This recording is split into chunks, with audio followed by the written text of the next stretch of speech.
Hey friends, it's Justin, one of the pastors here. It's so good to be able to hang out with you today. Some of you are at home with your families. I hope you're doing well. Some of you are here with us in person and you are in a huddle. Today we're going to continue our series called Take the Lead. Take the Lead. And we are studying the book of Judges. Let me ask you a question before as we dive in here. Are you afraid of anything? Are you scared? Of course you are. We're all scared of something. We're all afraid of something. Every single one of us, if we're a human being, have something that we're scared at. It's okay to say that out loud, all right? Let me name some things, and if you are scared of one of these things, just raise your hand, all right? Are you afraid of spiders or snakes, some sort of rodent, mouse, cockroach? Anybody afraid of little rodents like that? Yeah, some of you. Are you afraid maybe of the dark? Anybody afraid of the dark? Are you afraid of thunderstorms, lightning and thunder? Anybody afraid of those things? It's okay, you can raise your hand. Are you afraid of being all alone or going somewhere all by yourself? Are you afraid of tight spaces? I'm afraid of tight spaces. I don't like to be constricted. Are you afraid of scary movies? Do scary movies make you nervous or scary moments in a movie? You afraid of that? Are you afraid of speaking in front of other people? Let me tell you a secret.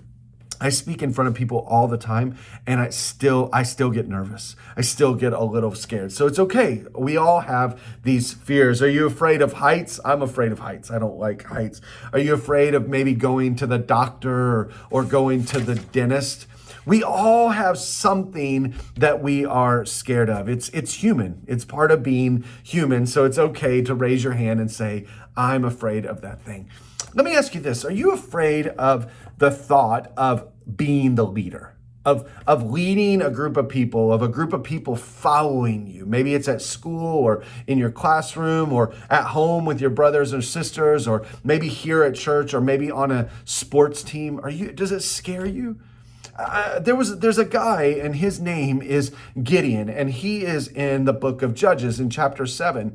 And God asked Gideon to be a leader, and Gideon got nervous. Gideon was scared, and we're going to read this story, and we're going to see that God gave Gideon the courage to lead, that God gives us what we need to lead. Now, as God gives us the courage to lead, there are some things that we also need to do, and we can learn some of this from Gideon and this story in Judges chapter 7. So let me read part of this story to you, and then let me share a couple things with you. You ready? Here we go. Judges chapter 7, it says this. So Gideon and his army, they got up early, and they went as far as the spring of Harod.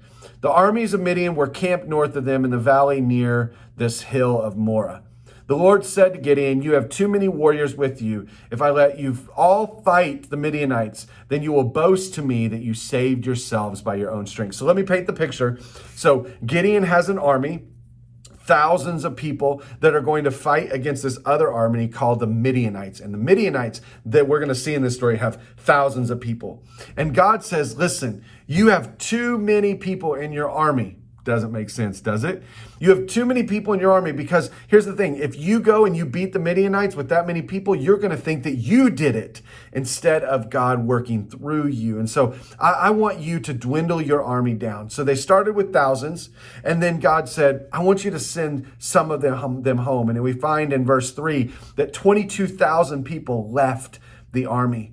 And then another 10,000 people left the army until Gideon was only left with 300 men in his army. This is where Gideon gets nervous. This is where God has called Gideon to lead, and now he's scared because he's going up against this massive army and he only has 300 people.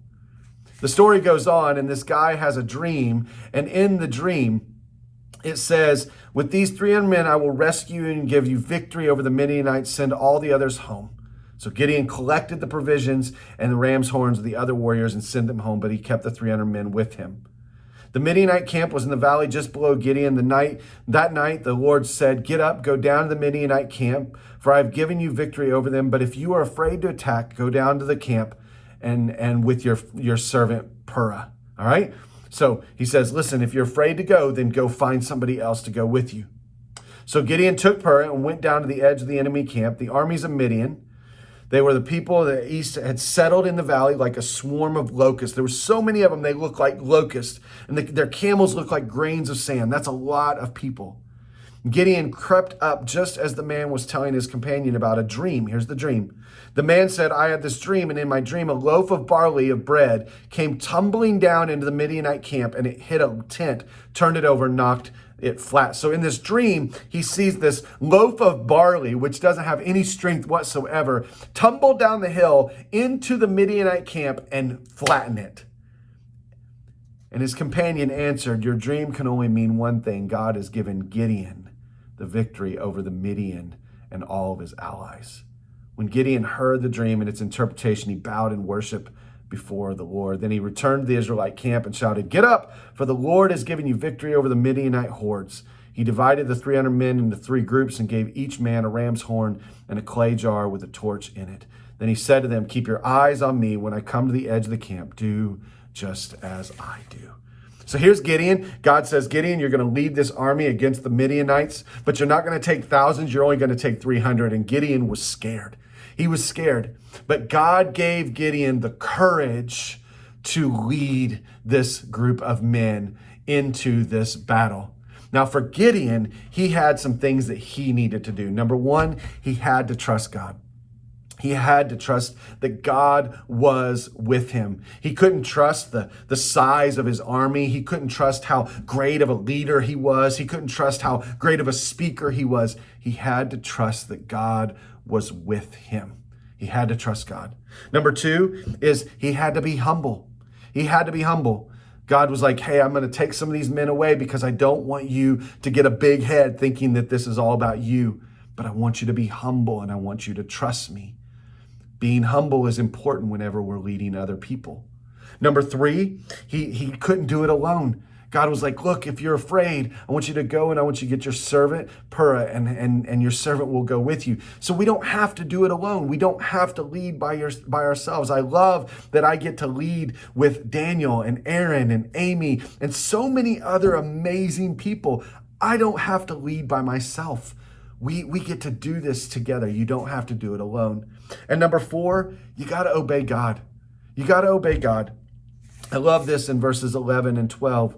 It says this, listen to what the Midianites are saying and you will be greatly encouraged. So God's like, do this, listen, then you will be eager to attack. And then in the next sentence, it says, so Gideon took Purah and went down to the edge of the enemy camp. God said something and Gideon did it.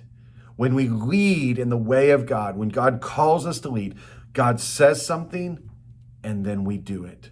This is our part. God gives us the courage to lead when he calls us to lead, whether it's being in a situation where we need to make new friends and invite people into our friendships. Or maybe it's to set an example, or it's to be different, or it's to lead on a sports team, or some group of people, they're having a conversation that's not super good, and I want to be different and have a different conversation. God's going to call you to lead in these situations. And when he does, your part is this: trust God that he's with you.